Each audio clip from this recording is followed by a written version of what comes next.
ಕಳೆದ ಚುನಾವಣೆಯಲ್ಲಿ ಮೋದಿ ಮೇನಿಯಾ ಇದ್ದರೆ ಈ ಚುನಾವಣೆಯಲ್ಲಿ ಆ ರೀತಿಯ ಮೋದಿ ಮೇನಿಯಾ ನಮಗೆ ಕಾಣ್ತಾ ಇಲ್ಲ. ಕಳೆದ ಚುನಾವಣೆಯಲ್ಲಿ ಕೋಮುವಾದದ ಬಗ್ಗೆ ದೊಡ್ಡ ಮಟ್ಟದಲ್ಲಿ ಚರ್ಚೆ ನಡೀತಾ ಇತ್ತು.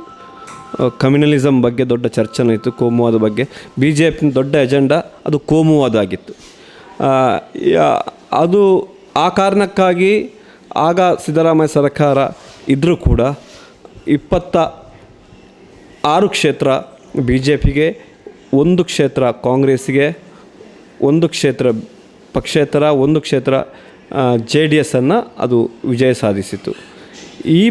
ಈ ಸಲ ಏನಾಗಿದೆ ಅಂತ ಹೇಳಿದರೆ, ಈಗ ಕಳೆದ ವಿಧಾನಸಭಾ ಚುನಾವಣೆಯಲ್ಲಿ ಬಿ ಜೆ ಪಿ ಹೀನಾಯವಾದ ಒಂದು ಸೋತು ಕಂಡ ನಂತರ ಬಿ ಜೆ ಪಿನ ಒಳಗಿರುವಂತಹ ಒಂದು ಅಸಮಾಧಾನ ಹೊಗೆ ದಟ್ಟವಾಗಿ ಎದ್ದಿದೆ. ಕಾರಣ ಏನಂತ ಹೇಳಿದರೆ, ಒಂದು ಕಡೆ ಈ ಮುಂಚೆ ಕೋಮುವಾದ ಇದ್ದಿದ್ರೆ ಈ ಬಾರಿ ಜಾತಿವಾರಿನ ಆಧಾರದಲ್ಲಿ ಒಂದು ಬಿ ಜೆ ಪಿನವರಿಗೆ ಜಿದ್ದಾಜಿದ್ದಿ ನಡೀತಾ ಇದೆ. ಒಂದು ಲಿಂಗಾಯತ ವರ್ಸಸ್ ಒಕ್ಕಲಿಗ ವರ್ಸಸ್ ಹಿಂದುಳಿದ ಜಾತಿ, ಈ ರೀತಿಯ ಒಂದು ಚರ್ಚೆ ನಡೀತಾ ಇದೆ.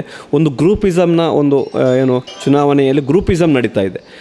ಸಿದ್ದರಾಮಯ್ಯ ವರ್ಸಸ್ ಸಂತೋಷ್ ಜಿ, ಒಂದು ರೀತಿಯ ಬಿ ಜೆ ಪಿಯಲ್ಲಿ ಎಲ್ಲ ಕ್ಷೇತ್ರಗಳಲ್ಲಿ ಅಸಮಾಧಾನ ಎದ್ದಿದ ಕಾರಣಕ್ಕಾಗಿ ಈ ಸಲದ ಚುನಾವಣೆ ಕಾಂಗ್ರೆಸ್ಸಿಗೆ ಒಳ್ಳೆಯದಾಗಿ ಪರಿಣಮಿಸುವ ಸಾಧ್ಯತೆ ಕೂಡ ಇದೆ.